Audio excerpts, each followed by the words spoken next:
All right, all right.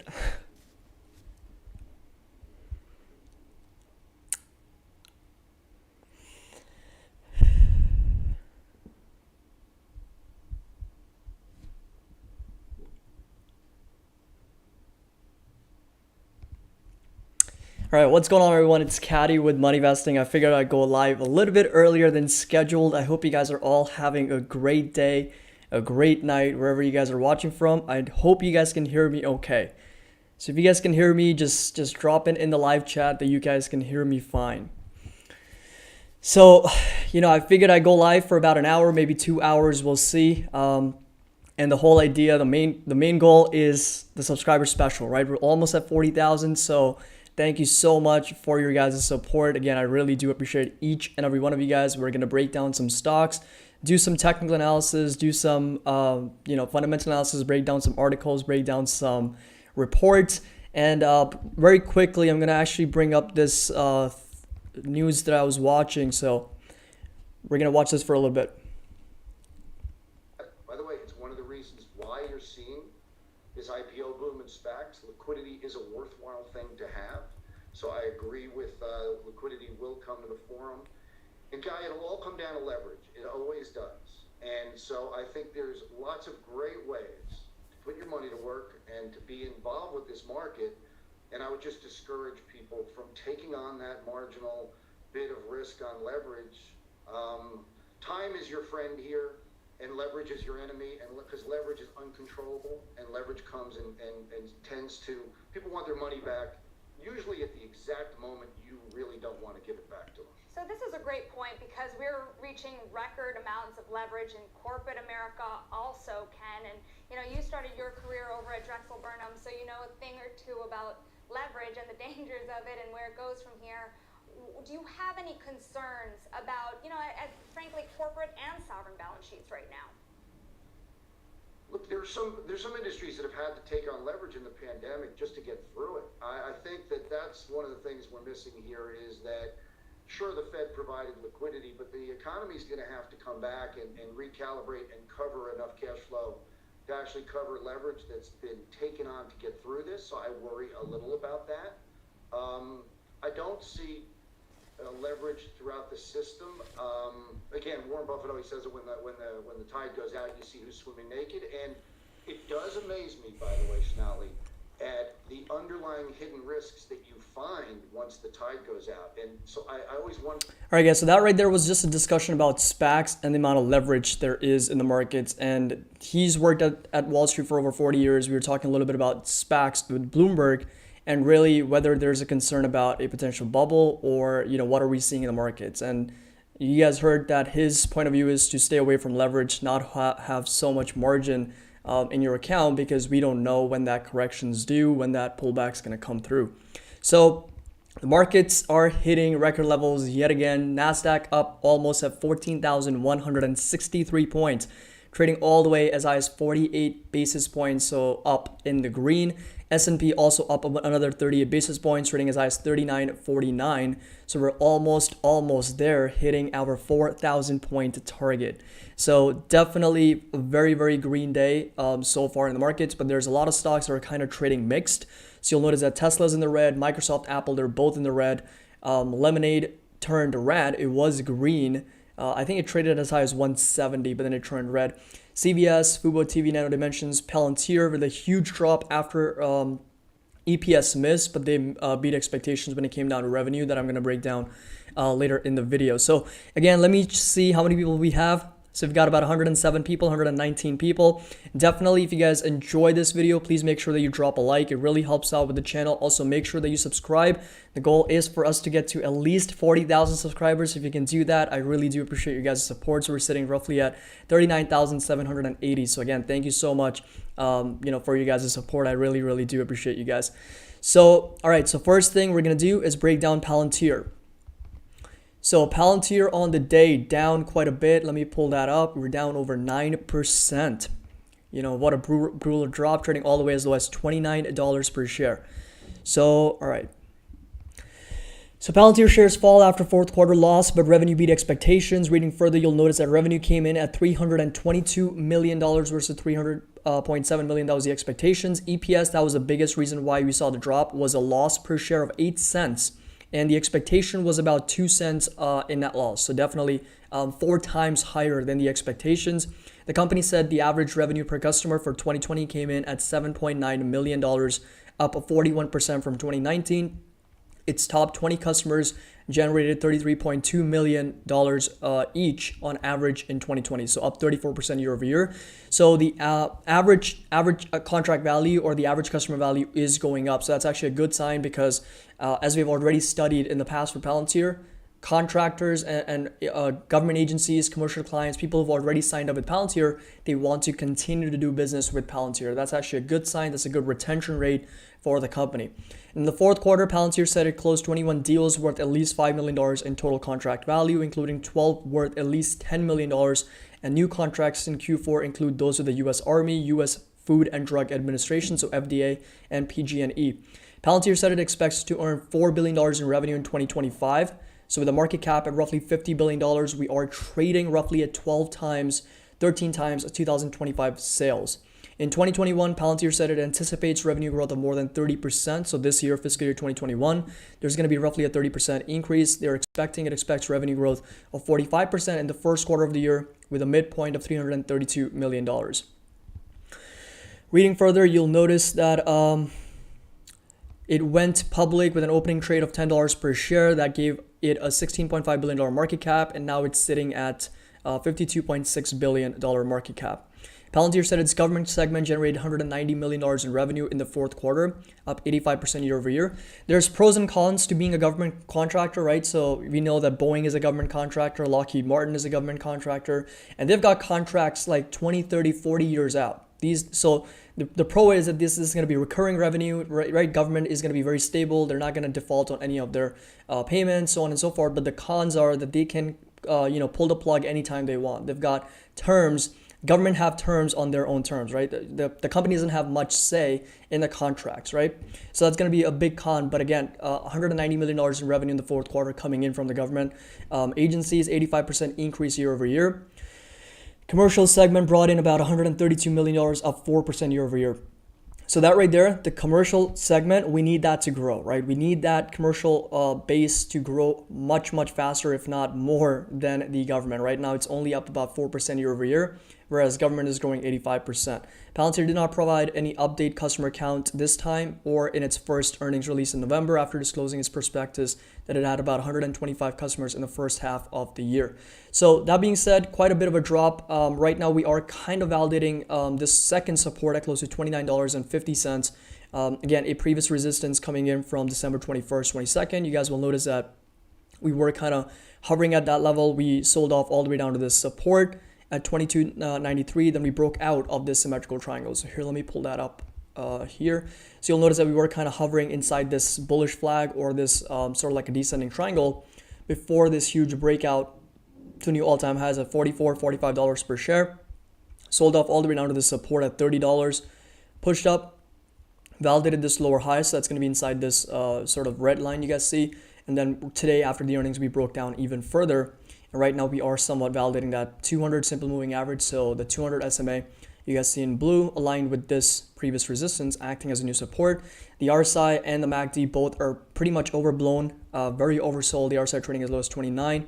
The MACD also aggressively selling off. So again, nothing but a really solid buying opportunity in my opinion. Strong company, has a lot of growth potential. Data analytics are going to be increasing their commercial base when it comes to commercial clients as well. They hired a new sales team, I think just last year. And up until then, they only had a team of engineers working on the platform, right? Working on the product itself. They didn't have anybody out there selling the product and the service. So I'll go over AMD, I'll go over Apple, I'll go over NIO, and I'll go Twitter as well. I'll go over all the recommendations. So again, thank you. Thank you so much for your guys' support again. I really do appreciate it. And let's see where we are with the viewers. So we're about 190, again, 82 likes. Let's see if we can get up to 100. So again, if you are new to the channel, consider subscribing. The goal is to get to 40,000. And right now we are roughly at 39,780. So again, thank you so much for your guys' support. So, all right. For Palantir, again, in my opinion, this is a really overextended move to the downside, really uncalled for a company that has a lot of potential in the future. So those right there would be two support levels. And again, if we do continue to fill in this channel, so if we do push up, remainder of the week to maybe retest $34, $35 right here, pull back down to this $30 support, then eventually we can see a much bigger move, to the upside, because the earnings are behind us, and that potentially was the negative catalyst driving this big move to the downside. So that right there would be the support level to watch. All right, so let's go over to NIO. So, all right. So NIO up 2.8%, definitely strong momentum on the day. This right here is the chart. By the way, the Patreon link is going to be down in the description below if you want to get access to my charts, if you want to get access to our Discord, if you want to get access to my growth portfolio, if you want to get access to a lot of research and a lot of analysis on different stocks. So again, the link is going to be down in the description below if you want to get started with that. NIO jumping another 2.8% and validating $60, so almost $59 per share. That right there is going to be the support that we're watching. You guys will notice that that's going to be aligned with this green rectangle, right, that we have analyzed on my previous NIO videos. If you guys have watched those, NIO has been trading inside this uptrending channel for a really long time, right? It's been making higher highs, higher lows. We pushed up, we broke out of this $59 resistance last week, and then following up with that move, the RSI became a little bit on the overbought side. And I'd mentioned that the next support for us to watch is going to be this $59, right? The previous resistance we broke out is now going to potentially start acting as a new support. And right now, you guys will notice that we are validating that support. And moving forward, right, it's going to be very, very critical. It's going to be very important for us to kind of fill in this gap right here. So the yellow rectangle you guys see, there's a lot of room to the upside for NIO stock. So that's why I'm incredibly in the short term bullish for NIO stock, because I do see a lot of upside for this in the future, right? So definitely, worth watching and worth keeping a close eye on NIO. I could personally see it hitting as high as $60, $65, $67 per share, maybe to retest some new all-time highs. And this right here is going to be an article that I want to quickly go over for NIO stock. So this actually came out today, so February 16, 2021. NIO stock is worth keeping an on expansion plans and solid numbers. So you'll notice that with plans to enter the US and European markets in the near future, there's good reason for investor optimism. So that's another thing that we broke down for NIO is, their Move America agenda that they went over, and they actually have somebody in the United States that is a chief global investment officer, if I'm not mistaken, that is particularly working in the United States market, right? It's only a rumor. There's no certainty as to when they're going to enter the US market, but we can make a better estimate as that it's going to happen. It's not a question of if, it's a question of when they're going to enter. And that, in my opinion, is going to potentially be tapping into some really, really strong markets for NIO. We know that they're going to be entering in Europe as well. And you'll notice how NIO is stronger than ever. A reason to believe that the company is in for much greater upside, and the EV maker inked a deal with Hefei Anhui government in China to build an industrial park in the region, and the facility will house the R&D and demonstration departments to support NIO's existing headquarters in the region. In addition, local expansion, NIO has its sight set to entering the European market by the end of 2021. So later this year, they're going to be entering the European market. The first destination is going to be Oslo, Norway, where the company is in the process of building a team, and additional details on its entry into the region are expected to emerge soon as well. Reading further, you'll notice that NIO's entry into the United States market at some point, while this is still a rumor at best, its fruition could be a game changer for the company. Whatever the case, NIO stock was trading higher than on rumor alone, and with regional and global expansion fueling the stock on one end, NIO's internal growth is pushing the share price even higher. For the month of January, the company reported deliveries of 7,225 vehicles that we broke down in a previous video in January, which was up 2% from the month before. The strong performances come despite the weak Chinese auto market as a result of the pandemic. And we already know the fundamentals of the company. It's a pretty solid it's in a pretty solid state than it was same time in 2019, right? We know that they were almost on the verge of bankruptcy, But definitely a lot of potential in my opinion, and I personally do believe that it's going to be at least $65-$67 per share, if not retesting highs of $80 to $85. That's some of the targets from Morgan Stanley as well, and from a lot of other analysts on Wall Street sometime in 2021. So keep a close eye at $59. Again, we seem to be getting validated inside this uptrending channel, so the higher low aligned with this horizontal support for that green rectangle you guys see. So again, a strong level of demand for NIO at that level, all the way as low as this $54 support, and that's going to be aligned with this 50 EMA. So it's going to be this yellow line you guys see on the chart, so the 50 exponential moving average aligned with this $54.29, or almost at 54.30 level. That's going to be this green rectangle, right? So the previous resistance acting as a new support, and in my opinion, I'm going to continue to buy at those levels. If we do see a retest down to that level. I mean, it's really difficult for us to understand whether NIO is going to come down all the way to $50, because if it does, that right there is going to be a pullback of close to over 17.5, almost 18%. So strong buying opportunity at those levels, but even these two levels are going to be really good, in my opinion. So all right, we actually are going to go over a lot of different stocks, because I did cover a lot of stocks over the weekend. I put out like 10 videos going over different stocks. So let's go over to Tesla really quickly.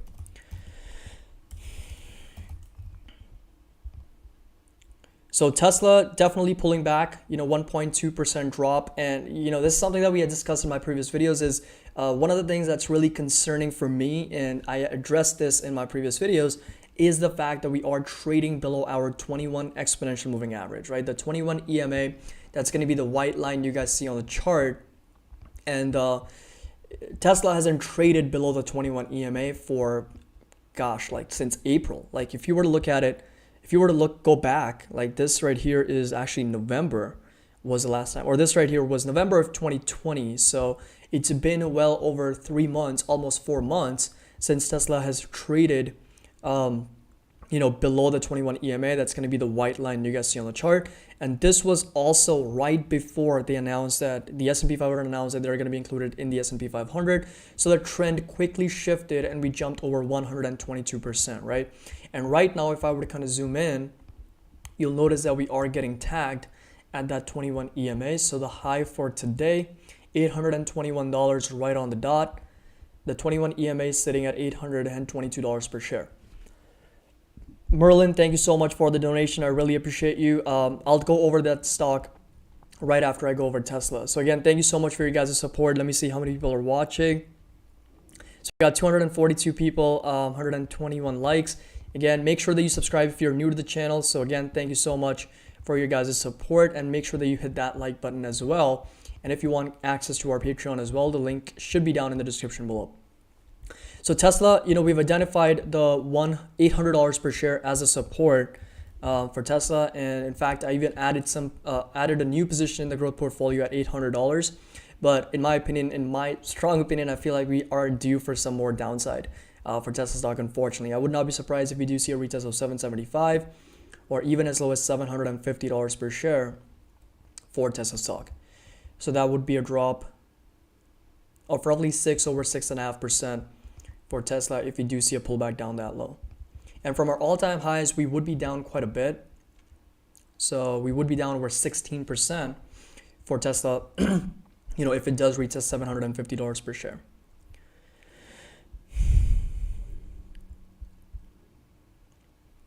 So let me just go over some of the live chat. Unity, I'll also go over Unity Software as well. That's another stock that we covered over the weekend. It was down quite a bit after the earnings.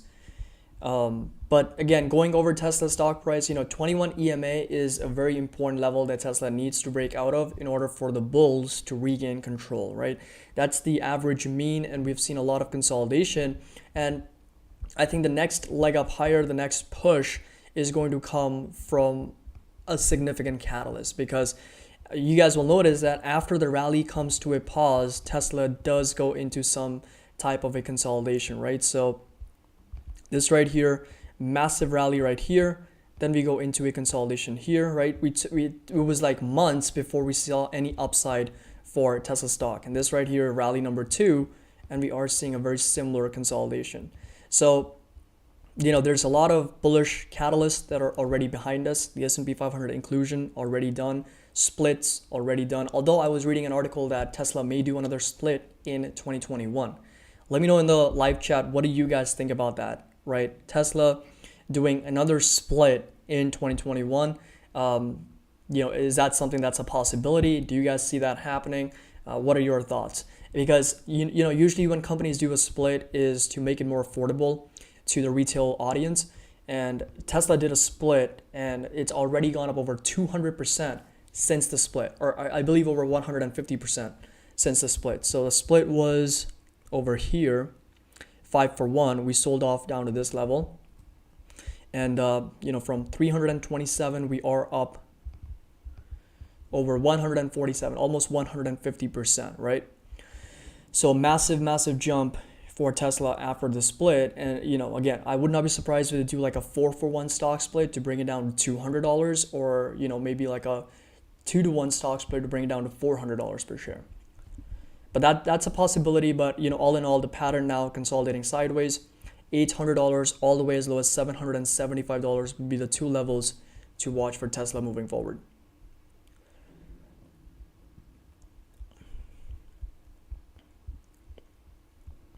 All right, so we're gonna go over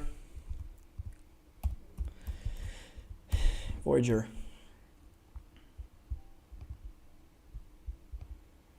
Up 13%. So yeah, definitely a lot of momentum for this stock. And I think I covered this in one of my previous videos.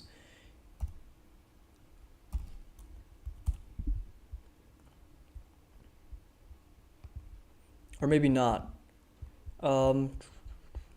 But either way, I mean, there's a significant push, and it looks like they recently IPO'd, or not recently IPO'd, but there hasn't been much trading activity for this company. So I think the majority of the move is coming because of cryptocurrencies. I mean, this is up 12%. If you were to look at some of the other, stocks like Riot Blockchain is up over 20%, and Marathon Capital, another up over 15%. So these are also 2 stocks that are kind of very tied to cryptos, right? And more specifically to Bitcoin, because Riot Blockchain offers like lowest cost mining for Bitcoin. If you were to look at cryptos, broke through 50,000. Bitcoin did. It's up over 2%, trading as high as 49,000 per coin. So I think that's the majority of the move being driven by cryptocurrencies for this stock as well. So if you were to look at the 4-hour candle, you'll notice that we got a retest of that 21 EMA here, going back as far as February 10th before pushing higher once again. Now, it's kind of hard for us to put a resistance or a support level for this stock because it's very tied to prices of Bitcoin. So in my opinion, if that thing keeps going higher, we could potentially see, Voyager also push up higher because it engages in the development and commercialization of digital platform, focuses on enabling users to buy and sell digital assets such as cryptocurrencies. So in my opinion, keep a close eye at Bitcoin as well, Merlin, because if we see Bitcoin breaking out over 50K, 60K, 70K, some people have even pegged Bitcoin at 500,000 or even $1 million per coin because of the limited supply. So there's only going to be about 21 million that can be mined, in terms of the supply. That will push a lot of the stocks that are tied to cryptocurrencies higher as well, right? So, but just for the sake of support and resistance levels, keep a close eye at the $16.67. So that right there would be the resistance to watch for Voyager moving forward. And in terms of its support, keep a close eye at the 21 EMA. So it's going to be the white line you guys see on the chart. It's sitting at $12.70 for this stock. All right, so we'll go over Amazon as well. We'll go over a lot of stocks. So, all right, let me see how many people are here. So 279, again, thank you so much for your guys' support. I'll do a video on cryptocurrencies for sure. I'm planning on it. I'll probably do a video on Ethereum, Bitcoin, and then some stocks that are tied to cryptocurrencies as well.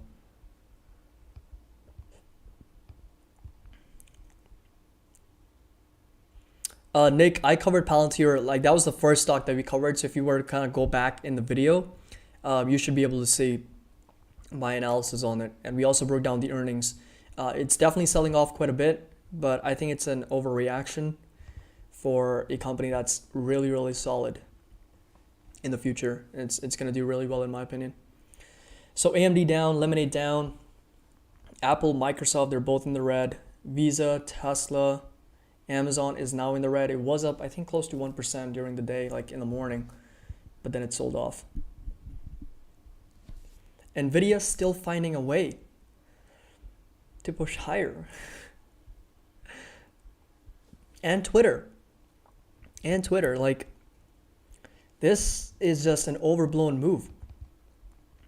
And, we seem to be tagging our next resistance. I think it just made an all-time high today, if I'm not mistaken. So, all right. Like if you were to kind of pull back, let's go over to the weekly chart. This is a resistance coming in from 2013, right? So Twitter at the time was trading as high as $74.73. And this right here is us tagging that exact resistance once again today almost. And on the monthly chart, I mean, it's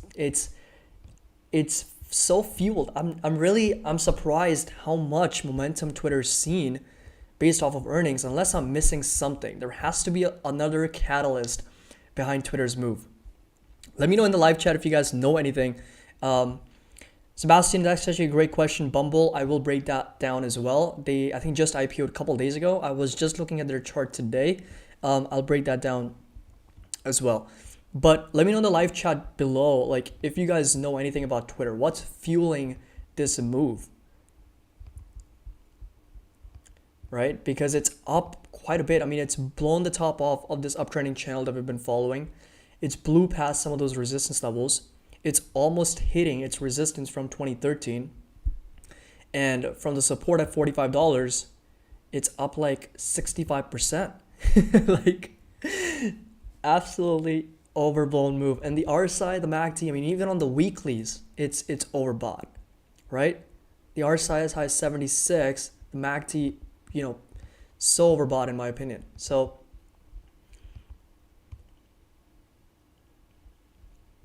it keeps us pushing higher. So I mean, it's a pretty overblown move. Zillion, thank you so much. You are awesome. I really do appreciate you. And again, thank you so much for the support. And I really do appreciate each and every one of you guys. So we got 274 people watching now. Let's see where we are with the subscribers. We may or may not hit 40,000 subscribers, but we'll see. We'll keep it going until we get to at least 39,000 or like 800 or something. So like 20 more or 15 more. But I'll keep doing that. And but in my opinion, Twitter, it's a little bit on the overextended side. So it's a bit challenging for us to understand when it's going to pull back, because there's a correction due for pullback. Twitter, no doubt about that. In my opinion, it is, because just look at this rally. The RSI is 87. And the last time we were at this level was on December 18th. We saw a pullback of close to 17%. This right here, another time, like even if you were to pull back, the RSI is just way, way above that 70 overbought level. The MACD line just aggressively, exponentially going up, and we're hitting some type of a resistance. So a lot of momentum, and I think Twitter hasn't had a red day in February. So this is February 1st. So exactly here. So this was the last time Twitter had a green day, and since then, all green days. Not a single red day for Twitter in February. Absolutely wild. Wild. Is Twitter the new web craze or Wall Street bets craze? I don't know. That's a great question, because I feel like a lot of people are now also using Twitter. Earlier it was mostly for news, but now I feel like it's a lot for a lot of other things, right? A lot of updates for stocks and a lot of other things as well. So I think the user base is now starting to go up as well. All right, so in terms of Twitter, let me give you guys a quick update. It's hitting a resistance from 2013 as high as $74, $75 per share. Again, the RSI, the MACD, you guys see it it's a little bit on the overextended, overbought side. So I wouldn't be surprised if we do see any type of pullbacks for Twitter, right? Again, $66, $67 would be the support level to watch.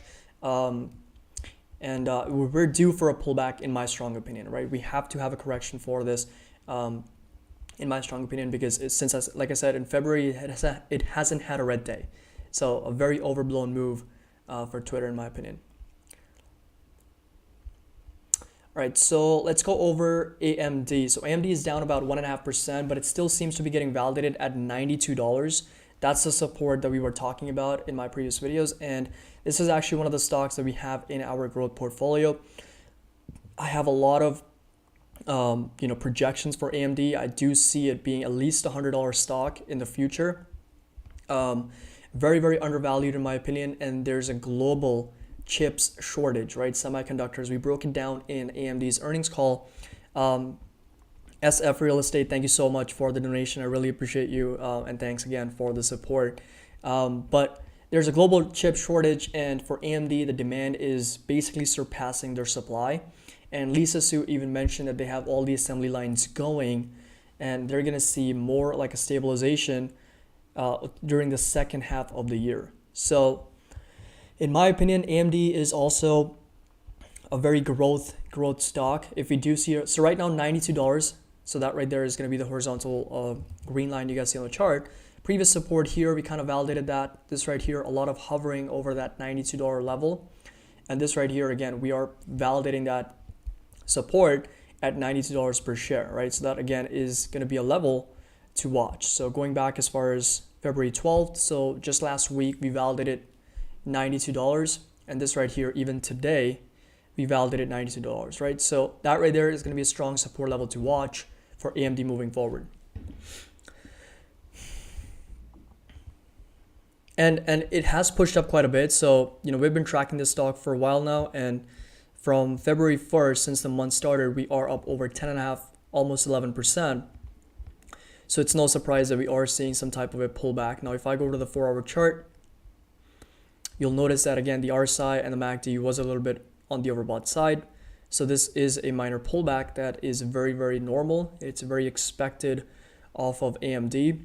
Now, if you do see a retest of $88 or even as low as this lower low, it's going to be right here. So inside that downtrending channel you guys see for AMD. So boom, you tag our lower high, lower lows, lower highs, lower lows, lower highs.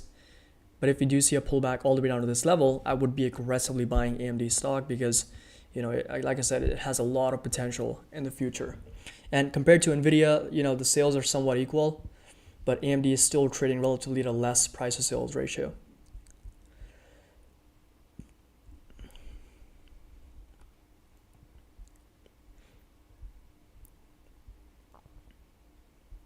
So quick update on where we are. Got 291, almost 300 people watching. So again, thank you so much for you guys' support. 184. I'm really not sure if this is even updating because it's been only at 39,780 since we started the live stream. But again, Tree, thank you so much for watching. Glad the videos are helpful as well.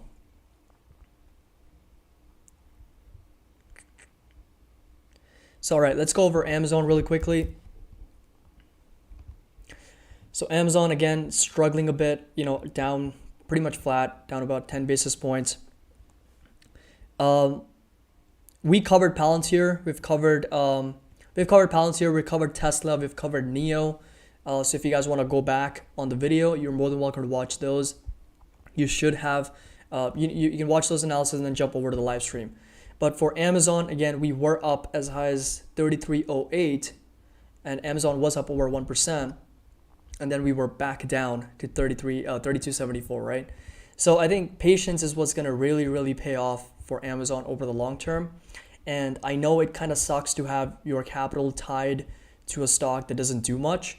But, when stocks don't do much, that's the time to accumulate, in my opinion, right? And like I have about 6 shares of Amazon that I'm still holding tight, right? Because I believe personally that Amazon is going to hit at least $4,000, if not more, over the long term, right? That's my price target that I believe Amazon has the ability to hit in the future. So And that's what we saw for Nvidia as well. And I think Tesla moving forward, we need to be prepared for a lot of consolidation. There's going to be times when Tesla is not going to do anything, right? It's done so much in 2020 that there's going to be a lot of periods of consolidation. And that's what we saw for Nvidia, right? And just see how Nvidia paid its investors. This was a time coming in from November 10th all the way till February. So a little bit over 3 months, Nvidia did not do anything, right? If you were to kind of look at this sort of yellow rectangle, right, you'll notice that Nvidia was just trading inside this range, consolidating sideways until finally breaking out, jumping over 18%, making new all-time highs, right? So people who were patiently waiting for that move were paid, right? So again, patience pays. And for Amazon, we have to be patient. And again, it's kind of sucks that you have your capital tied to the stock if you are someone who's invested in Amazon. But in my strong opinion, there's going to be times when Amazon will break out eventually and it will be able to stay at those levels, right? The only way how we're come to 3270, 3280 levels because we broke out of previous resistance levels, right? So in my opinion, there's going to be times, we just need to break out of 3350. That's the level right here, a resistance that's consistently weighed down on the price. And 3250 is a really strong support as well. That's going to be this green line you guys see on the chart, right? So for Amazon, a strong growth potential. I'm personally very bullish on this company, and I'm going to continue to hold and still accumulate if the price drops below certain targets, right? $3,000, even as low as $2,900 is where I would personally be more inclined to buying more shares of Amazon. Nabil Baba breaks over 271, so let's go over Alibaba really quickly. And I'm very excited for Alibaba. It's a company that deserves a breakout. It's a company that deserves to be trading at least at $300 per share. So we're almost on our way there. So I think it's this one.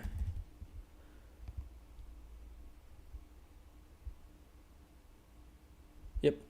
All right. So Alibaba, strong company in my opinion. So I will go ahead and turn this level into a new support at $268 per share. So that right there would be a new support level to watch for Alibaba. And the reason is very simple, because that was previously acting as some type of a resistance. So you'll notice that even going back, that was a resistance right there, on July 9th, which turned into a support here, which turned into a resistance. We were struggling to break out until we finally did. So that would be the level to watch for Alibaba as the next support if you do see a retest down to that level again, right? If you pull back, that would be the first support I would be watching. But in my strong opinion, strong growth business, it's been growing consistently over the years, and there's a lot of the sell-off came in due to a lot of external factors related to a lot of regulations, a lot of Jack Ma went missing. There was a lot of scrutiny, potential delisting bill. There's a lot of things that happened all at the same time, and the market was also selling off during this was going back as far as the last week of October, first week of November. Then we had the elections, right? So there was a lot of volatility back then. So Alibaba was down close to, I think, over 33%. $210 was a support, and we are up close to 30%, 31%. So there's still targets at $297, $300. So if I were to kind of put that line here at $298, $230, you'll notice that that is a level, going back as far as September 1st and 2nd, we kind of got rejected here. And this also was some type of a rejection. So that right there would be the next target for Alibaba at close to $298 to $300 per share, right? So right there would be the next sort of resistance to watch for Alibaba stock. That represents an upside of close to about 9.5%, almost 10% for Alibaba. So definitely it has the potential to get there in 2021. My target is put at $300 per share for Alibaba at that level. Peter, I'm not sure why Zax has a strong sell for Alibaba. Where did you see that? Janartha, I'll definitely do a video on genomic stocks. I know that PACB, Pacific Biosciences, is one of the holdings in ARCG, and so is CRISPR Therapeutics. I'll try to incorporate a video on genomics. I'm trying to focus a lot on different sectors. So if you guys did get a chance to check out their most recent videos, I wanted to go over some cybersecurity stocks, some gaming, some SaaS, some genomics, biotech. So I'm trying to kind of diversify your guys' experience so that we have a lot of options, a lot of stocks out there that we can look into, add to our watch list, and then do further research on. So I'll definitely do a video on them as well. Thank you for the great suggestions. So, all right. All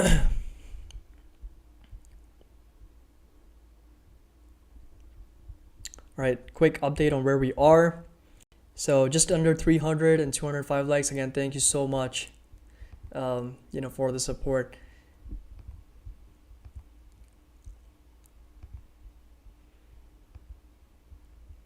All right, let's go over Lemonade. So Lemonade had a huge breakout, right? 140 was the support that we were watching from the previous live streams and from the previous videos. 140 was the level that we were talking about, right? That's going to be this green rectangle. Kind of aligned so much consolidation above that level. Lemonade trying to hover above that 140 level before having a huge breakout, right? And it traded as high as 170 today. A lot of volatility for the stock. I mean, it was trading as high as $171, and now it's downward 2.5%. So let's go over to the 4-hour chart. So you'll notice that, huge sell-off took place, and if you were to look at the volume, about 1.1 million shares traded between 8 a.m. till now. So right now you'll notice that it's 11:17 a.m.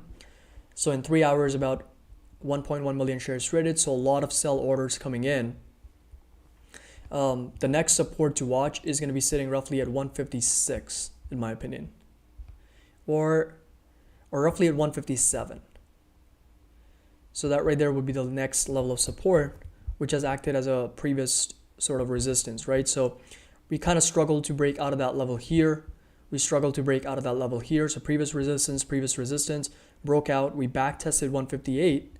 So we're almost at $157. That's going to be the next support level to watch. Chitra, that's going to be the next support level at 157, all the way as low as 140. That's going to stay put for Lemonade as a support.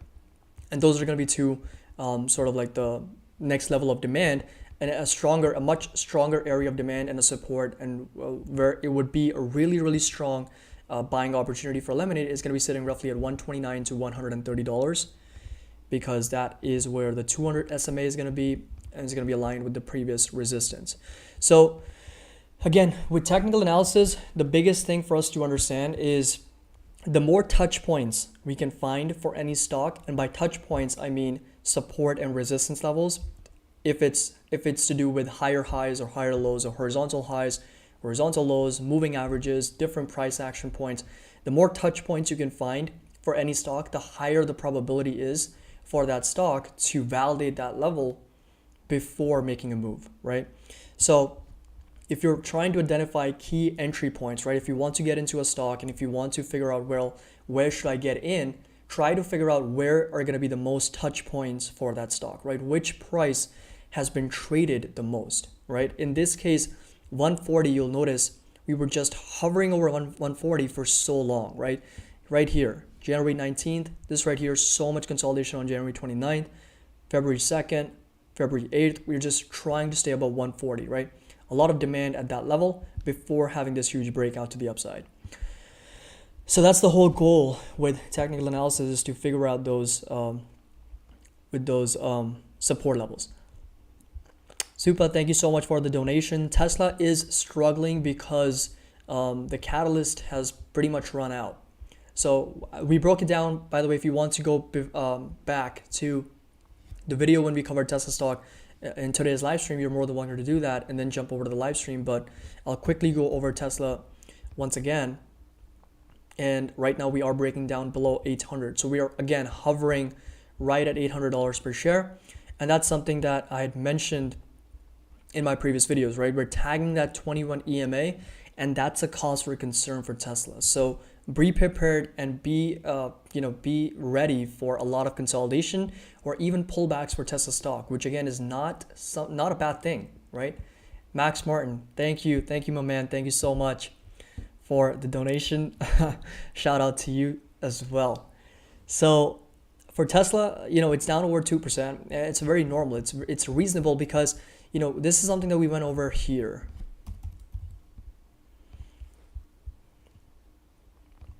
So this is Tesla stock, right? You'll notice that it had a huge run up after the pandemic. So it was trading as low as 72. We pushed up 592, 600%. We went into an area of consolidation. The S&P 500 inclusion came through. We saw another rally, right, of close to 117%.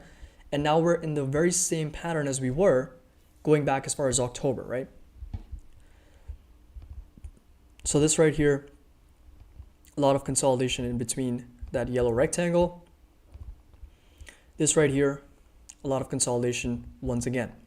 So this could be a setup for another future rally, but it's kind of hard to say whether we're going to see that because it does need another catalyst in order to continue pushing higher, right? The valuation is also on the higher end, at least in the short term it is. The long term, I personally believe that Tesla is going to be worth at least $1 trillion company and compete with some of the biggest $1 trillion companies as well, like Apple, Amazon, and Facebook, some of those companies as well. Right now, it's only sitting at $768 billion market cap. So moving forward, this is as simple as it gets, right? We pushed up, consolidated sideways, we pushed up, now we're consolidating sideways once again. So that's something that we can expect out of Tesla in the future. $800 is going to stay put as a support all the way as low as $750. That's going to be aligned with this 50 exponential moving average on the daily chart for Tesla. And all this consolidation, all this sort of sideways trading only gives us the better opportunity to accumulate more shares when Tesla makes its next move higher, right?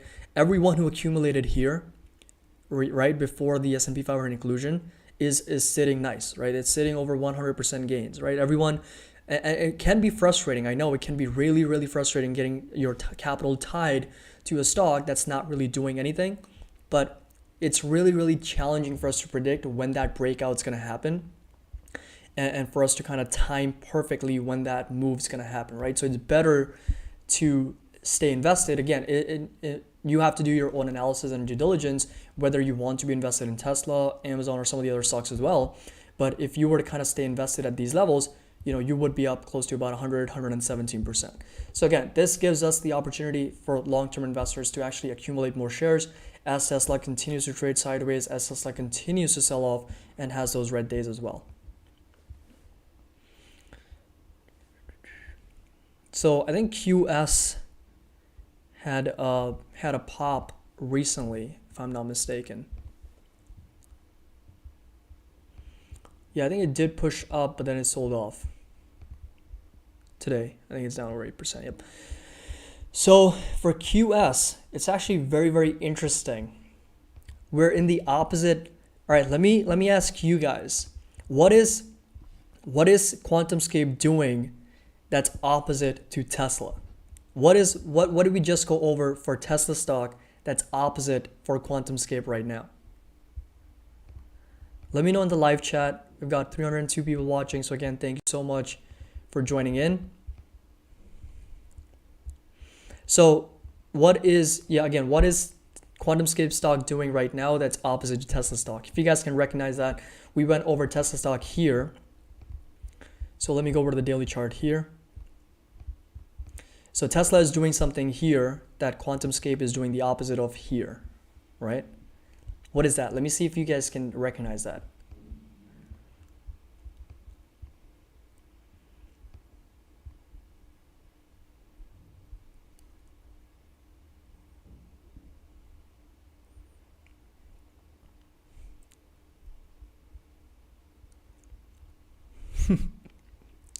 Vivek, hi, how are you? It's nice to have you on board. So again, thank you so much for joining. Santosh, Bruce, you're absolutely right. Above the 21 and the 50-day EMA. So this right here, Chitra, you're also right. It's breaking out. So Tesla, it tagged below. So it broke down below the 21 EMA. So that's going to be the white line. So it broke down, back tested that old resistance as a new, that old support, as a new resistance. And now we're on our way potentially down even further. For QuantumScape, it's a little bit different, right? We were already selling off, and it was very overextended in terms of the selling pressure. The RSI came as low as 37. The MACD also aggressively was selling off. Then we saw a breakout over the two moving averages, the 21 and the 50 EMA, which have consistently acted as a resistance for QuantumScape, right? We've been struggling to break out of over that level. And this right here, a jump of over 21%, is bulls regaining control of QuantumScape. And potentially, if we close above the 21 EMA and the 50 EMA, that could be a first sign for a trend reversal, right? That's a first sign of a potential confirmation for QuantumScape to make a next move higher, right? This is a breakout over resistance, back test, and then we can potentially see some more upside for QuantumScape. So let's go over to the 4-hour chart. So again, it's right here. If I were to put a trend line, you'll notice, oh, actually there is a trend line right there. So you'll notice that again, previous resistance potentially acting as a new support, and we are also trading above our two moving averages, which was acting as a really strong resistance here. And even right here, you'll notice that QuantumScape just struggling to break out of 21 EMA, right? That's going to be the white line, just struggling to break out, and boom, a huge pop. And right now we're back testing that old resistance as a new support, which is going to be sitting roughly at 48 to 48.50 levels for QuantumScape.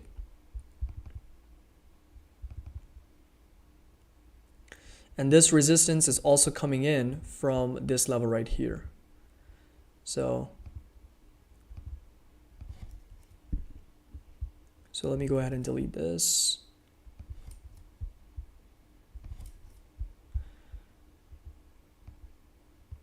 So this old support you guys see from December 14th, 15th is potentially the resistance right now.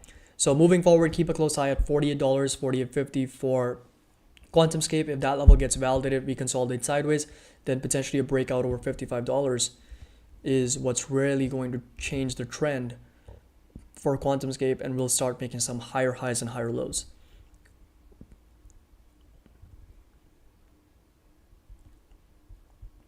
So definitely Tesla dropping hard, AMD also dropping hard. Enphase is another stock that's below $200 per share right now, and this is something that we covered as well over the weekend. So 190 in my opinion for Enphase is going to be a really strong opportunity, because it's another solar roof, solar panel energy company, and it's down substantially after hitting that resistance at 225 and even as high as $215 per share. So I think it's looking like a pretty red day. So yep, the market's turned as well. And I actually want to go over the VIX very quickly, because that's the volatility on the S&P 500. So that's going to be the VIX. And you'll notice, and in the morning, it was interesting because the VIX was green and so were the market indices, right? The S&P 500 and the NASDAQ were also in the green, making new all-time highs, and the VIX was also up over 10%. So that was very, very odd that the volatility was high and the market indices were hitting the all-time highs. So again, this is something that we've covered several times in our previous videos to give you guys a full picture. Pandemic highs from 84, 85 levels, we spiked over 400, 500%. We sold off all the way down to the support at 20 levels. We pushed up. Here's a couple more spikes for the volatility, and right now we are back retesting that 20 levels. So we're not in the clear yet. A drop below this green rectangle, a drop below this 20 level, so that's going to be here in yellow, is really what's going to subside the fear in the markets. But right now it's still present. Right now it's still there. This is pre-pandemic levels right here when we were trading as low as 11, 12. So that's what we need to achieve. That's going to be the inverse relation between the S&P and the NASDAQ.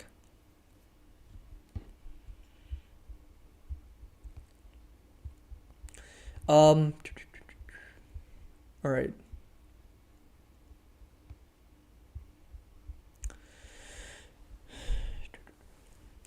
So Santosh, Tesla resistance today. In terms of resistance, right now we're breaking down below 800. So that would be the next resistance to watch, because that's an old support that we're breaking down below. So that would be the next resistance for us to watch for Tesla stock. And Tesla, in terms of where will it stop, it's kind of hard to say. But the next support I have for Tesla is at $775, all the way as low as $750 for Tesla.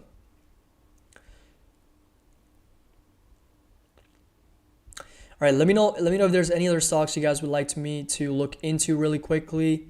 So we got 319 people watching, 224 likes. Again, thank you so much for your guys' support. Let's see if we can get up to at least 300 likes here.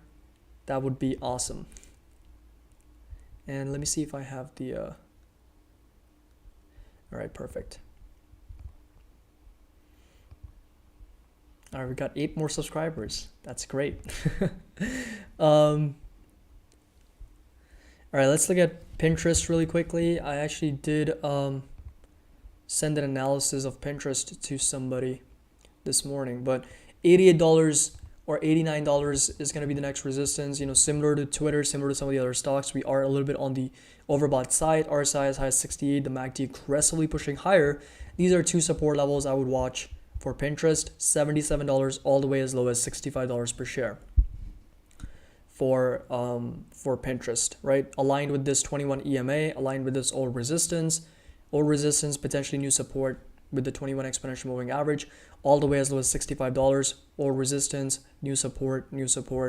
So those would be the 2 levels to watch for Pinterest. And $88 is potentially the next, $89 is potentially the next resistance for Pinterest.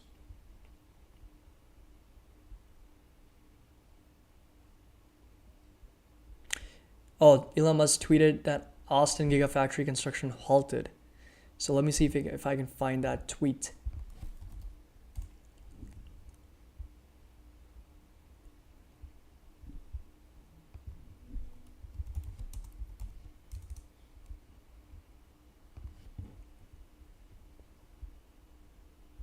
Winter in Giga Texas, that was 41 minutes ago.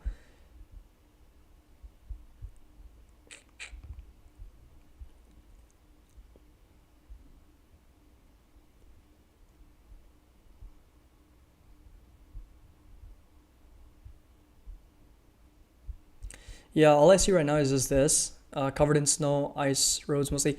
By the way, I actually wanted to go over, this reminds me, the article that I didn't get a chance to go over, and this was 5 things to know. So Bitcoin hits new 50,000, we already covered that.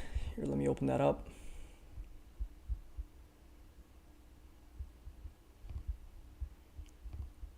And but this right here, deep freeze in Texas causes massive energy crunch. How have we not talked about this? Completely forgot about this. But more than 3.8 million households in Texas were in the dark Tuesday morning as record low temperatures boosted demand for power for heat that pushed the state's electric grid to its limits, rolling blackouts typically seen in 100-degree summer days. The scarcity of power was so great that spot prices for wholesale electricity on the Texas power grid spiked more than 10,000% on Monday. Absolutely crazy. And even the oil prices jumped, right? So US oil prices climbed to a pandemic high above $60 a barrel. So definitely a massive piece of news here for commodity prices, right? So if you go over to some of the commodities, I think it's down a little bit after today, but look at US oil, right? $59.85. That's going to be the WTI crude oil. Commodities, and then gold is slightly down a little bit, silver is down a little bit, and then we've got palladium, platinum. I don't really cover those commodities. It's just good to know and to follow these commodities because it ties very well to a lot of different things, right? The US dollar, gold, silver, the equities market, the bond market, the interest rates, so on and so forth. So the NASDAQ down about 13 basis points, trading as low as 14,079. And the S&P is slightly in the green, up just about 1 basis point, trading as high as 39 at 35. AQ, we covered Amazon. So again, if you were to go back, we can watch Amazon's analysis as well. Ali, we covered Palantir. That was one of the first stocks that we covered. So if you want to watch that video, you can watch that, and then we can jump over to the live stream as well. When will there be a market crash? It's kind of hard to say. Again, it's very challenging. There's absolutely no way for us to predict. Nobody knows when the market crash is going to occur, when it's going to start, when it's going to happen. The best thing everyone can do is just be prepared for it. That's the best advice I can give you, is to be prepared, manage your risk accordingly. Don't be over leveraged. Don't use, in my personal opinion, and I suggest it strongly, is to not use margin in times like these. Margin is great when the markets are selling off and they're already down 15-20%, that you can actually kind of average into your positions. But right now, when we're near all-time highs, the risk reward is very skewed, in my strong opinion. There's a lot more to the downside than there is to the upside right now. Can you say oil? I did say oil, Max. SPY. All right, let's go over to SPY.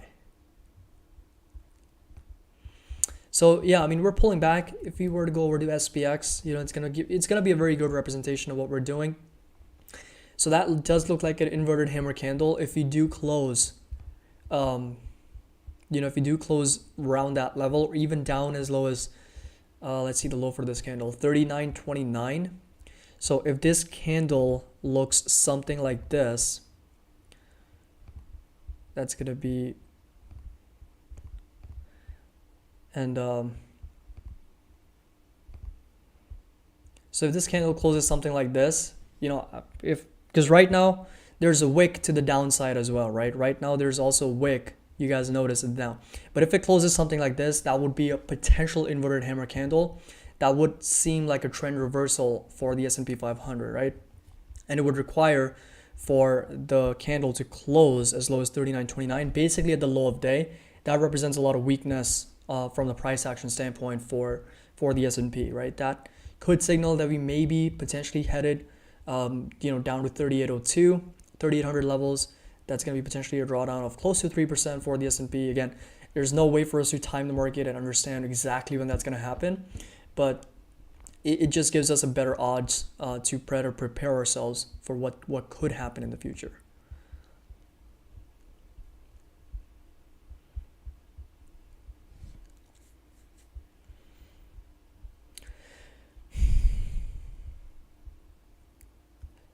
Sunny, that's actually a great question. We did not go over Apple.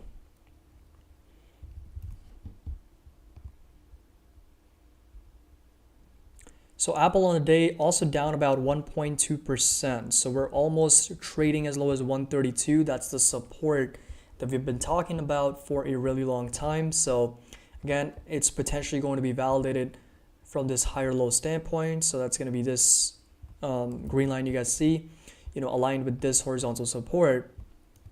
Kind of that intersection you guys see for that higher low and the horizontal support at 132.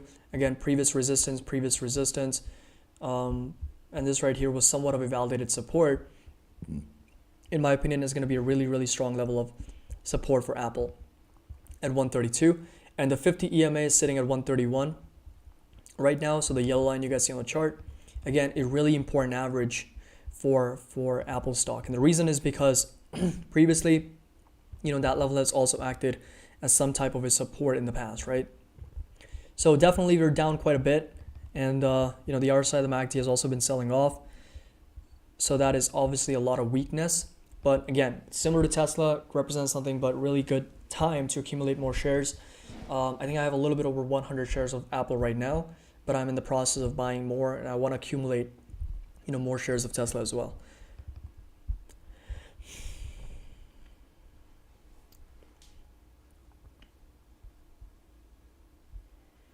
I love you guys all as well. So yeah, thank you so much for you guys' support. I can't appreciate you guys enough.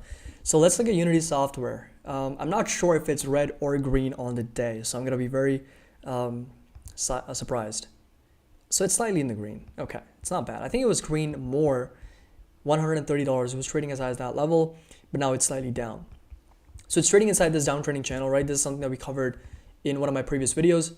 So it's been making lower highs and lower lows. And $122 would be the next support level to watch for Unity Software. That's a level that has more recently gone validated, going back as far as February 2nd. Previous resistance, new support, validated lower low. that would be the first level of demand, all the way as low as $113 per share, which is going to be aligned with this dotted line you guys see, and aligned with this lower low all the way down here.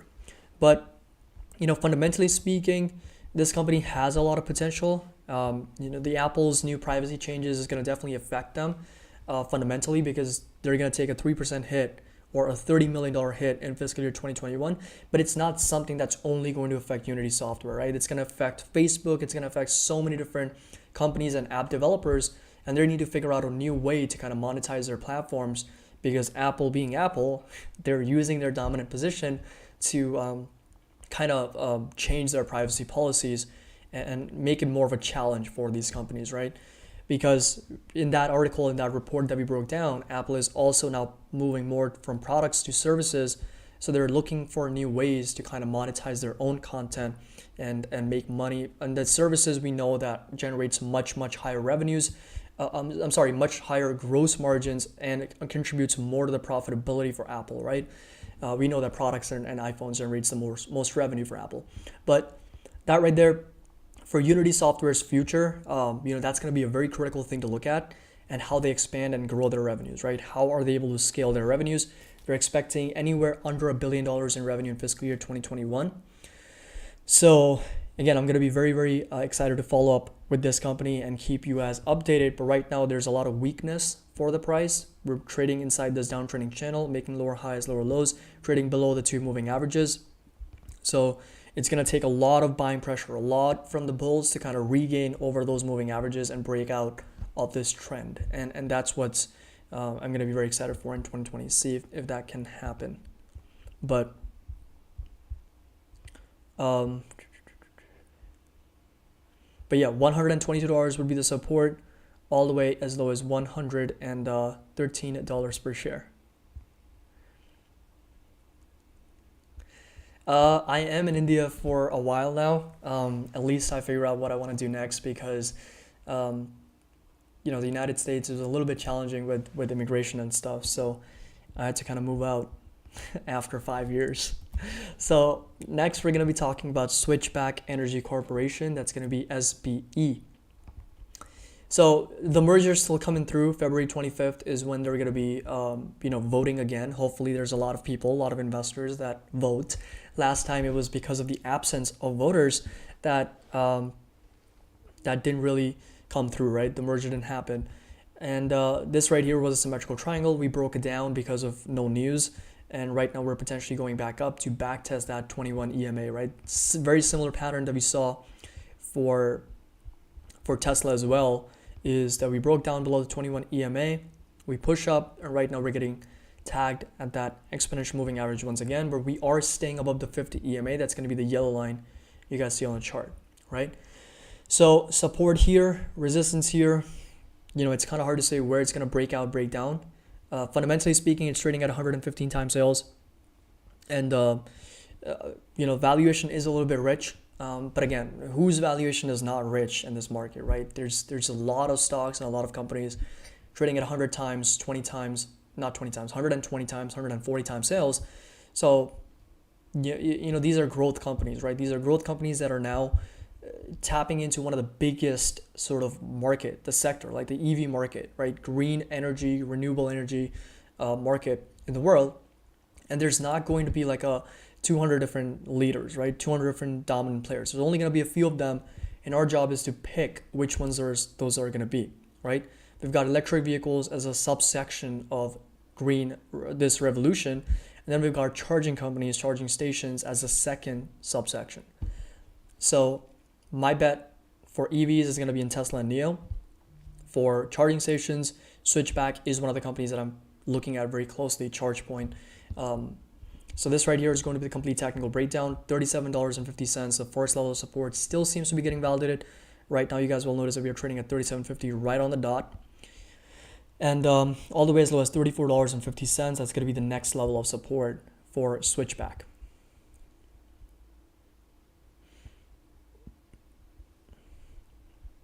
Guys, again, if you want to become a member of our Patreon, the link is going to be down in the description below. It should be there. Let's see how many people we have. We have 353 people watching. Again, thank you so much for your guys' support. 10 more likes and we'll be all the way to 300 likes. So make sure that you drop that like button. Make sure that you subscribe if you're new to the channel, and make sure that you are, if you want to get access to our trading view chart, so this right here, which will automatically sync over to your chart, and get access to our Discord, the link is going to be down in the description below if you want to join. So NIO is in the red, I believe now, or is it still in the green? It's still in the green, up about 44 basis points. So come to Canada. That's actually the plan. I'll like, that is the plan, is to move to Canada eventually. Luke, NEE, Nextera Energy, great long-term energy stock. Definitely, in my opinion, too, it is. I think we covered that stock not too long ago. I think it was like a month or maybe a month and a half ago. And this right here was a complete technical breakdown. And by the way, this right here, strong support level. If you guys want to get in on Nextera Energy, they win the S&P 500 like Global Clean Energy Award almost every year. Let me pull it up really quickly. See if I can find it.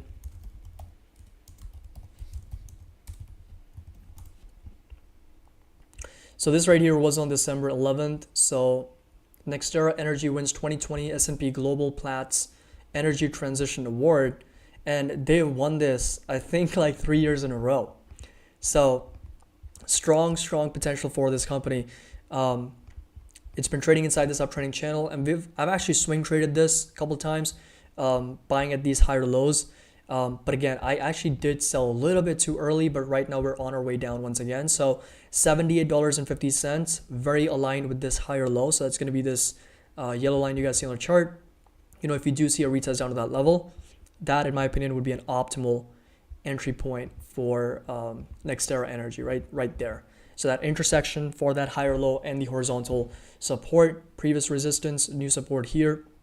We've also got the 50 EMA sitting right at $80. So those right here would be two support levels to consider, adding more of an Nextera Energy if you're already invested, or potentially even starting a new position if you want to get in on this stock.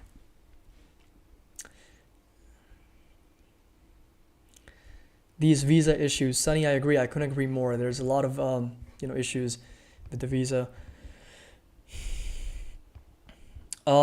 Which currency would you like me to look into, Santosh? What currency? I haven't really looked into a lot of forex, but if it's for only technical purposes, maybe I'll do a video on it over at our Patreon if it's like an on-demand type thing. SPWR, I'm not covering, Sebastian. Let me see which one that is. SunPower. Actually, I've heard of that stock.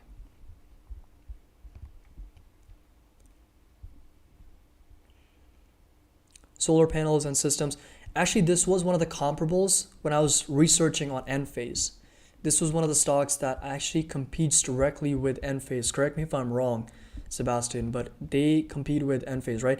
But looking at the technicals, I mean, strong uptrend, right? It's been pushing higher 500% since like September, but it's down about 4%.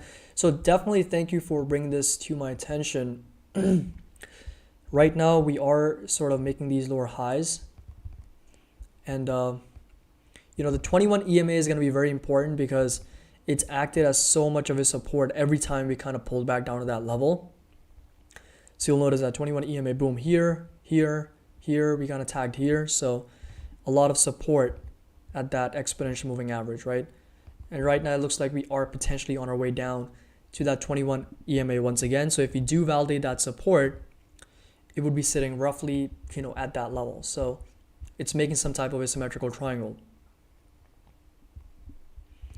So again, lower highs, higher lows aligned with that 21 EMA, which is going to be sitting at $44, almost at $45 for SunPower moving forward.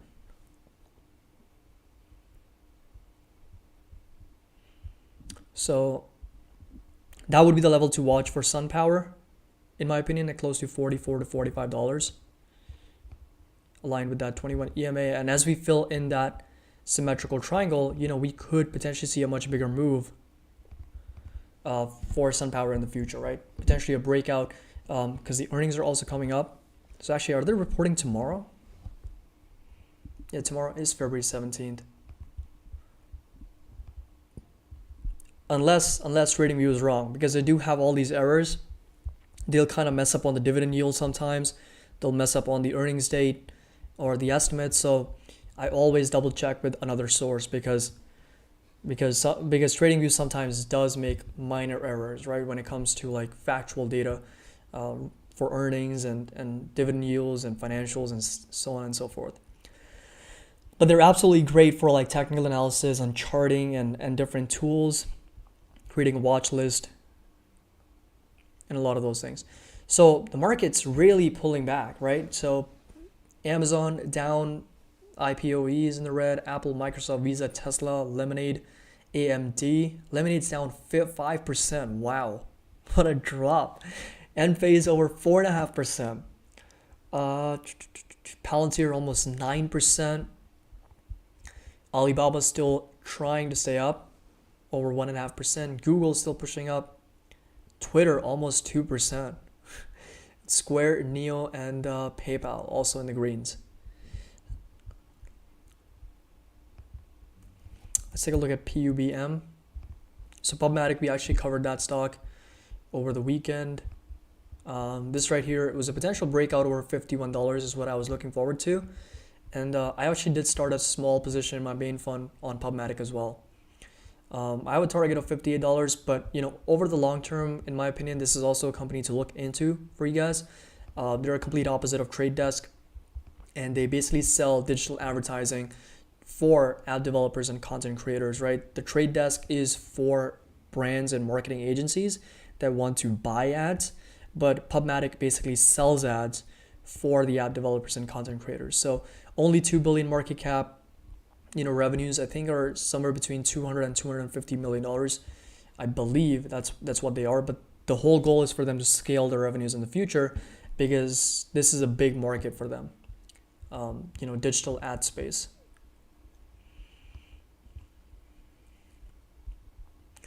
Let's take a look. Jeffrey, we covered NIO earlier, so feel free to go back on the live stream, watch that NIO update analysis, and then you can jump over to the live stream. Sabir, we also covered Tesla, so again, feel free to go back to watch that Tesla NIO update. We've covered Palantir, we've covered NIO Tesla, we've covered AMD, we've covered Apple, and let's see, I think we've covered Alibaba, we've covered Switchback Energy Corporation, we've covered Lemonade. So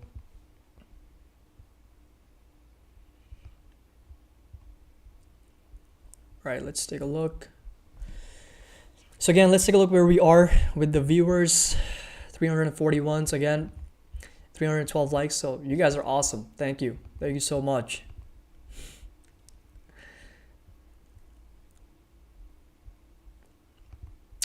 All right, let's look at AI. See how that's doing. Down about 3%. So yeah, definitely pulling back. It's trading inside this symmetrical triangle. So keep a close eye at 144. That would be the next support level to watch. And I'll turn this 151 into a next resistance, because we are trading below that level. Or resistance. And if we close below that level, right? So I'll wait until after the markets are closed, because we could see end of the last hour rally for the market for a lot of the stocks to go into the green, right? That happens very often as well. We'll be selling off, and then towards the last hour, there'll be a lot of volume kind of kick in, and we'll push in the greens.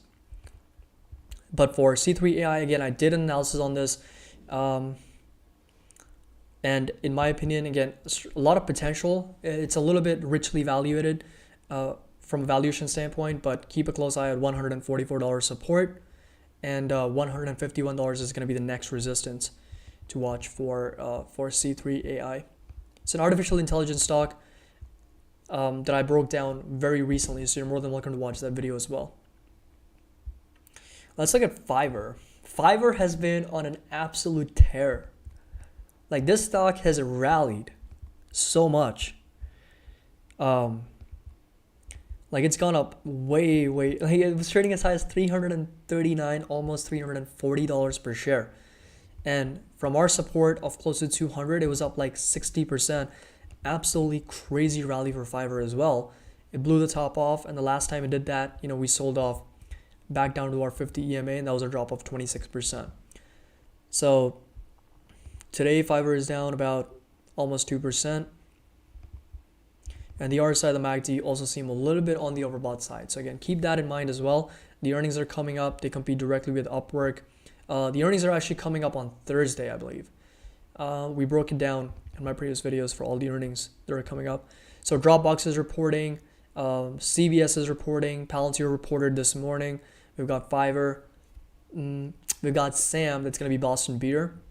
That has also gone up, and that's another stock that you guys should look into in the future, and that's going to be ticker symbol SAM. And this stock is also, due to the pandemic and work from home, their sales have absolutely skyrocketed. That's going to be Boston Beer, ticker symbol SAM.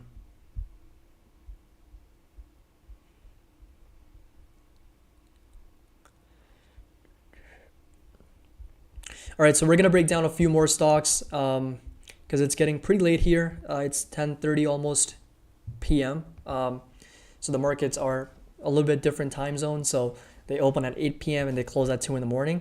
So I'm going to break down a few more stocks here.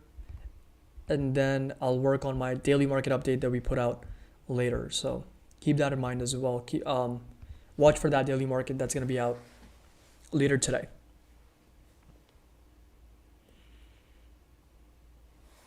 Are Fiverr earnings done? I thought they were reporting at a later date.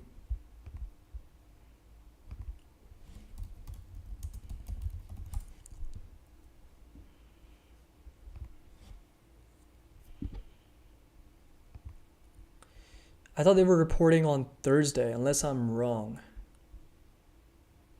On February 18th, right? Sunny? It says. So, like 2 days from today?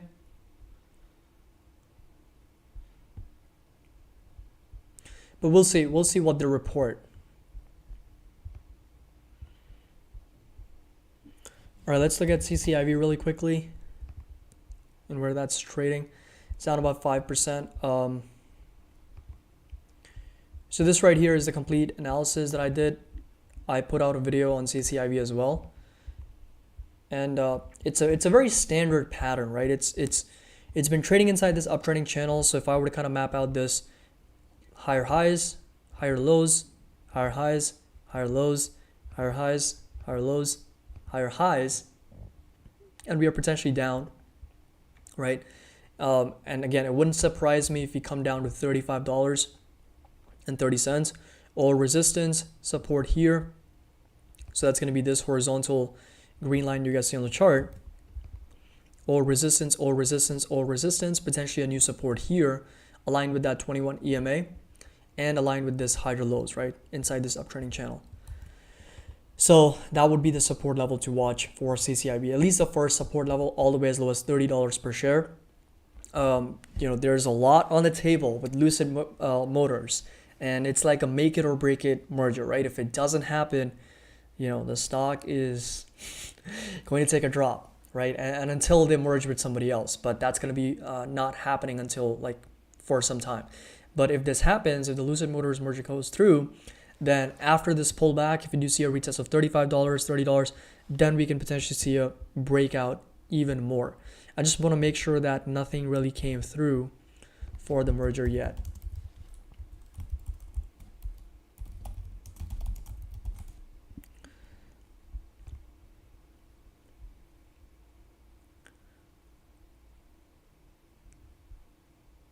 So this is an article that came out 2 hours ago.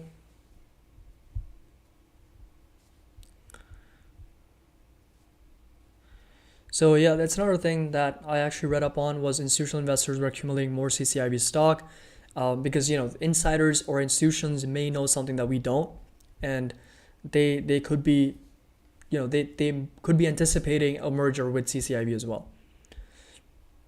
Roman, we covered Palantir. That was one of the first stocks that we covered, so definitely check that out going back, and then you can jump over to the live stream. So yeah, this was, I think, something that was proposed back on January 11th, and we're still waiting 31 days. That's going to be February 11th for us to find out, whether there's going to be a merger that's going to go through. And that was a fund. Forgot it. The name starts with a V. Oh, Venrock Associates, right? So that was the fund that actually proposed, and the duration you guys will notice was 31 days. Proposal was January 11th. So although Lucid is focused on going public on the CCIV SPAC, is hunting for a target, neither company has addressed the merger rumors, and with no announcement of a deal, some investors seem to be losing patience, and CCIV stock was down 5%. So yeah, I mean, $35.30 would be the first level of support, all the way as low as $30. We continue to trade in this uptrending channel. It's been making higher highs and higher lows in anticipation of a merger, right? So that's going to be the level to watch.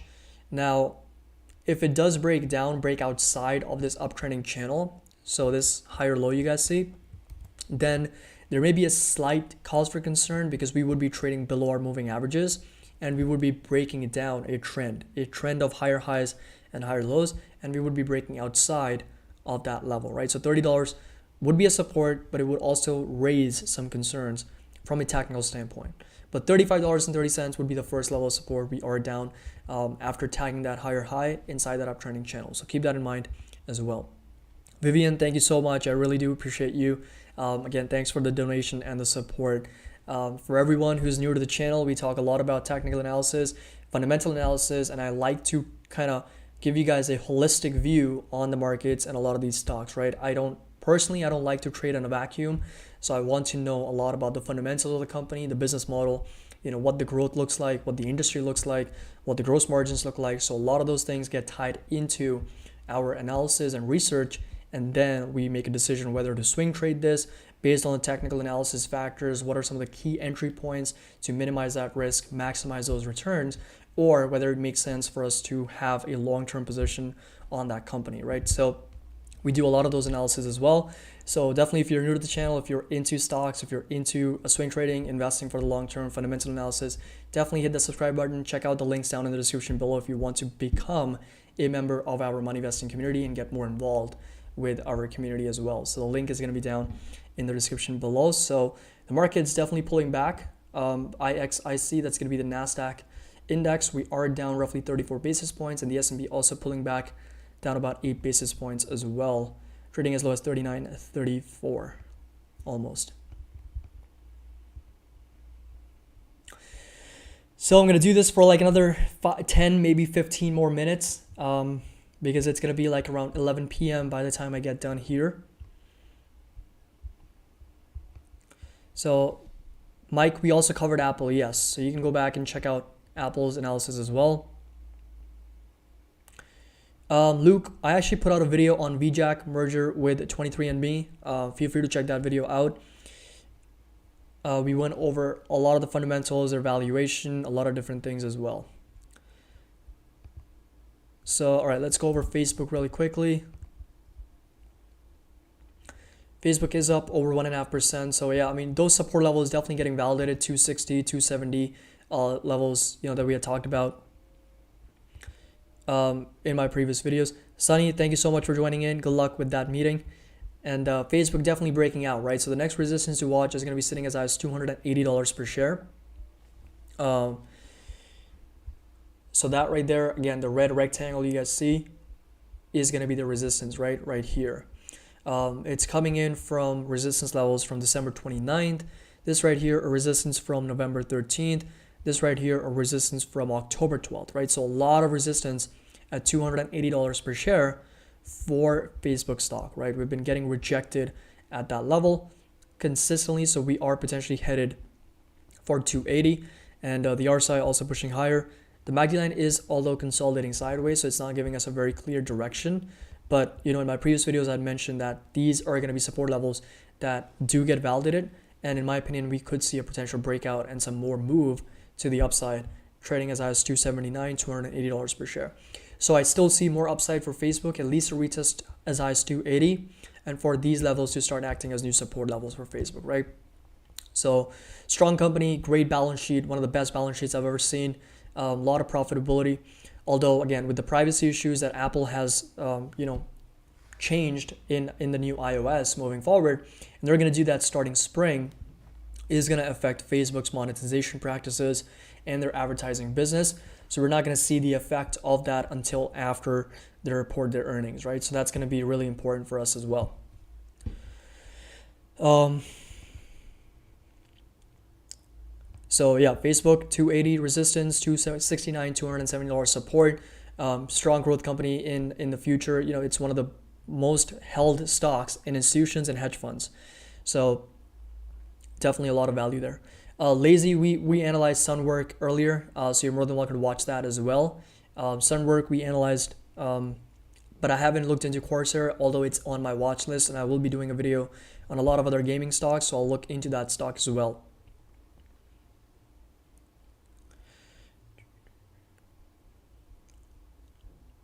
NIO we also covered earlier, so you know, feel free to check that out as well. Let's see where NIO is trading. Now it's in the red, down about 40 basis points, 30 basis points. So definitely the markets are pulling back. That's for sure. A lot of the stocks in the red. AMD down almost 3%. Jesus. Tesla down almost 2.5%. Apple ARKG. So Apple almost validating that 132. Fiverr down. And honestly, like, I feel a lot more comfortable when the markets are pulling back, because it creates a lot of upside, right? It creates a lot of upside, and I feel a lot more comfortable when I see red on my watch list instead of green, because green is like all the stocks are just going higher and higher and higher and higher, right? They keep hitting new all-time highs, right? That creates so much downside and not enough upside, right? When Tesla is below $800 per share, just think about that for a second, right?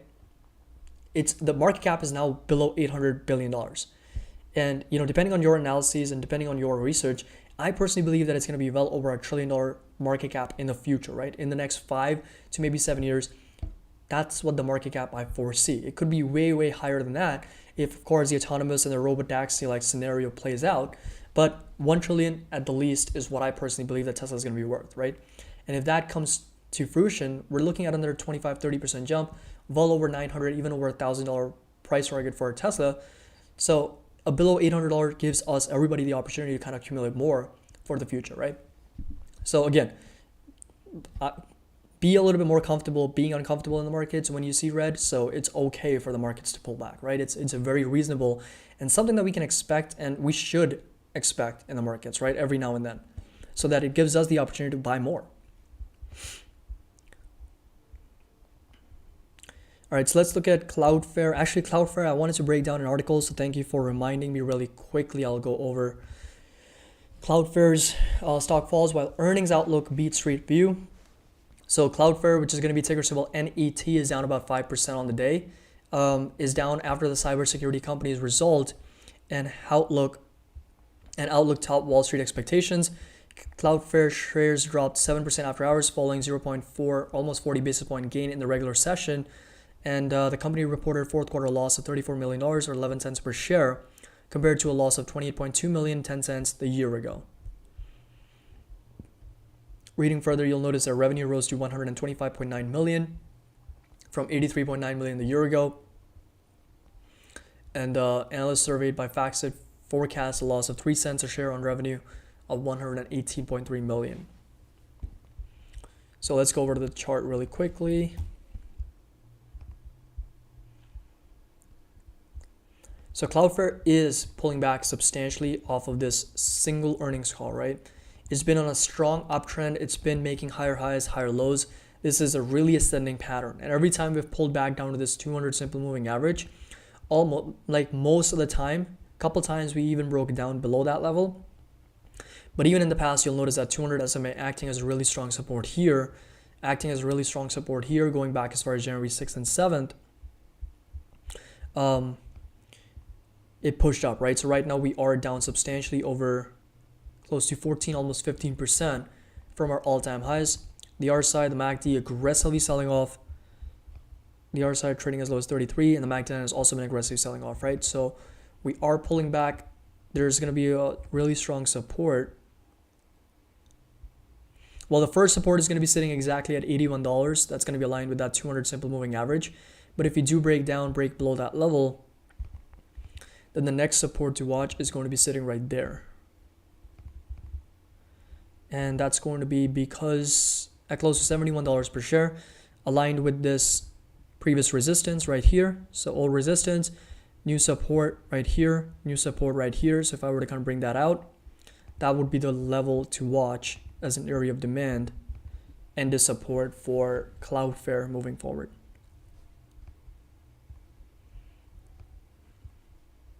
NIO is down 1%. Let's see.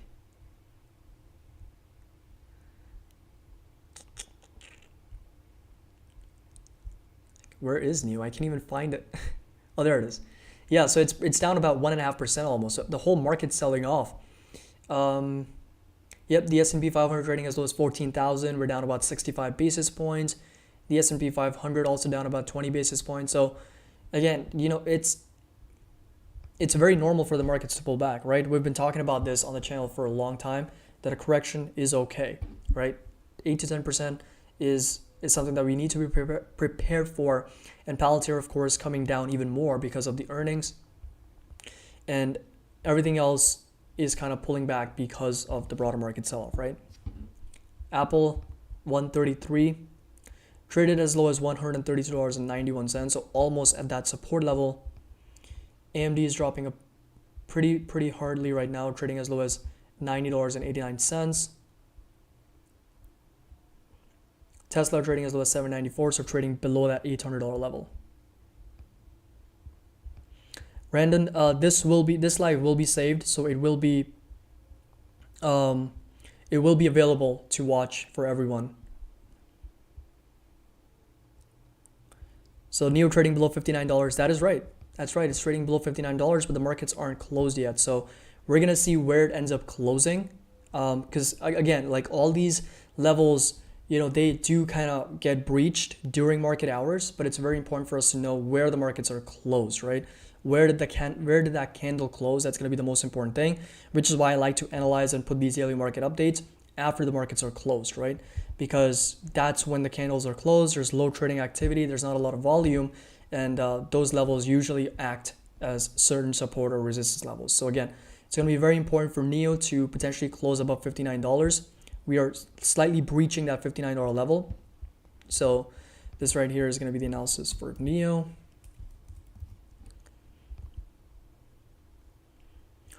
So right here. So yeah, we're almost breaching that $59 level. So we're trading at $59.12, right? So we're like hovering over that level. And this is, in my opinion, strictly coming in because of the broader markets, right? And something that we have discussed in my previous videos is if you were to kind of put these stocks in a vacuum, you know, they'll trade off of technicals. But if you were to put them in the market where they are trading with the market benchmarks, like with the overall external factors, then a lot of it gets diverted away from the technicals, right? They breach those patterns, they trade away from those patterns, but eventually they kind of revert back to where they were originally trading, right? A very simple example I've given is AMD. AMD has had a lot of potential over the past. It's consolidated a lot, but it's broken down certain support levels because of the overall market sell-off, but then quickly to revert back to its old trajectory, right? Same thing with NIO. $59 is the support level to watch right now. And it's going to be very interesting for us to see whether we close above that level or if we kind of sell off and break down, because that's also aligned with that 21 EMA, right? We're tagging that 21 exponential moving average in white very closely. And again, I'm going to wait until after the markets are closed to do the analysis on it.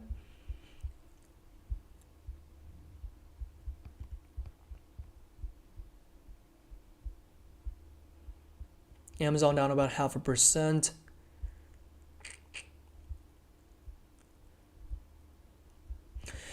All right, guys, so we're going to look into one more stock, and then I'm going to get some sleep. So we got 348 people watching. So again, thank you so much for joining in. And this live stream will be available to everyone after I'm done. And I'm going to go over one more stock really quickly.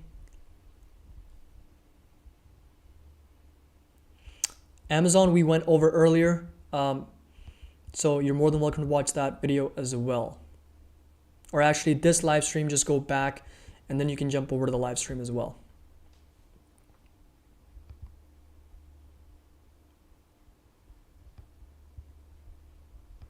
Greetings from Portugal. Thank you so much for joining in.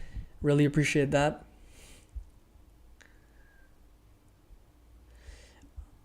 Ali, that's a great suggestion. I'm actually thinking about doing that. Although I do have a playlist on my YouTube channel. It's completely free. It's step by step on how to basically set up your trading view, how to set up your technical indicators and what those technical indicators mean.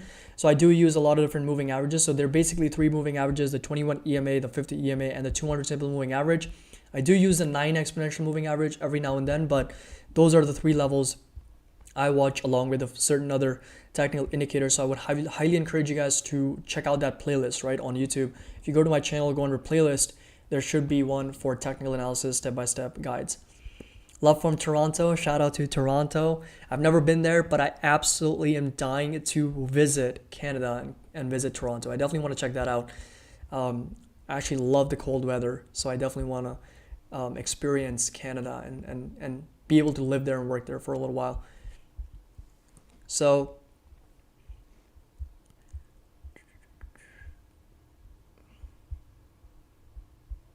a lot of volatility. NIO back over $59, trading as high as $59.30. Tesla is at $797, so still hovering around $800. Palantir definitely selling off over 10%. Again, that was one of the first stocks that we covered with the earnings, so feel free to go that as well.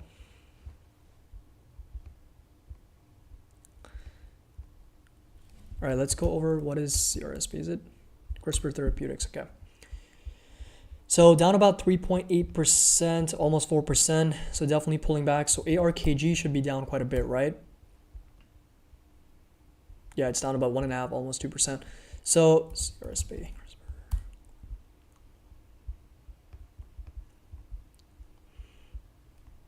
So let me see if I have any analysis on CRISPR.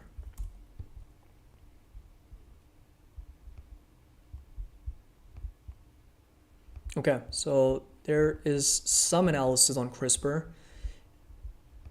that I may have done. Again, if you guys want to get access to my analyses and my charts, which automatically sync. So if you were to look at your TradingView chart and you were to type in ticker symbol CRSP, you'll have this analysis available for you. If you want to do that, the link is going to be down in the description below for our Patreon if you want to get access to our Discord and my TradingView charts. So CRISPR Therapeutics, this was the technical analysis that I mentioned that we are making some type of a bearish flag. I think it was in our last live stream I'd mentioned this because we were kind of selling off and then we were consolidating sideways. And I'd mentioned that if we do pull back, break down below this level at 164, then the next support to watch would be at $145, right? That would be the next level to watch for CRISPR Therapeutics because we have seen a lot of consolidation at that level, at that support. For CRISPR, right? So we pushed up, we hit a new all-time high, and then I think this red circle is an inverted hammer candle on the weekly or the monthly chart. It has to be on the monthly.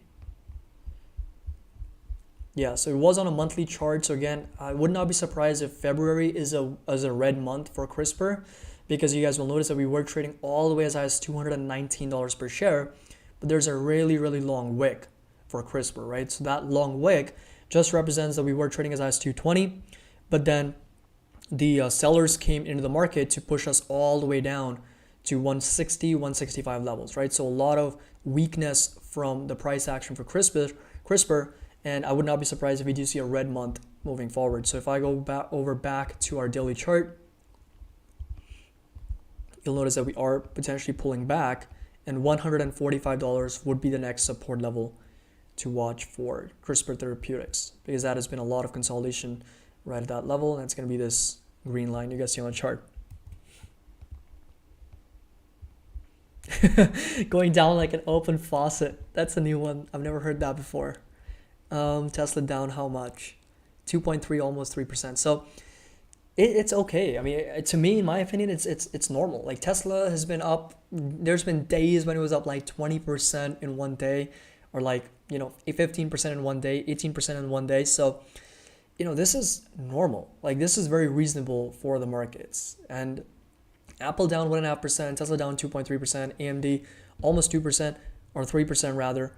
It gives us the opportunity to go out there and buy, go shopping again. So just go out there and buy more, in my opinion. And there's going to be specific targets, specific levels where I would personally be buying. So for Amazon, Apple, Microsoft, for Tesla, For some of those other growth stocks like ARKG, like Fiverr, AMD, like those are lemonade. Those are going to be some levels to watch and those price targets, in my opinion.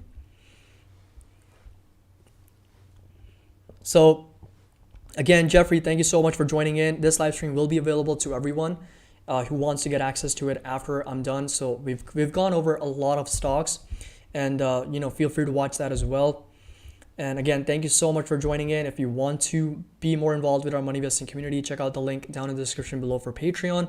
If you're not subscribed yet, definitely hit that subscribe button, hit that like button, do all that good stuff. I really do appreciate you guys' support and can't thank you guys enough for everything that you've done, right? So thank you so much for joining in and spending about an hour and a half with me here at Market Opens. And I'll try to do that every other day, go live for about an hour, break down some stocks, go over the market indices, break down some reports, go over some fundamental analysis as well. So definitely thank you so much for joining in. I really do appreciate you guys. I hope you guys have a great day. And again, this is nothing new in the markets. Time and time again, the markets have pulled back, but we have seen them hit new record levels yet again, right? So this is very normal in the markets. Take that as a really good opportunity to kind of reallocate, trim some positions, take some profits, whatever the case may be, do your analysis on it, manage yours accordingly, and definitely see that as a really good buying opportunity in my strong opinion, right, for a lot of those growth stocks. So again, thank you so much for joining in, guys. I really do appreciate you guys. The daily market update will be posted later today, so I will potentially probably wake up at around 4 in the morning and then do that and then put that out for you guys after the markets close. So again, thank you so much for joining in, and I will see you guys in the next video.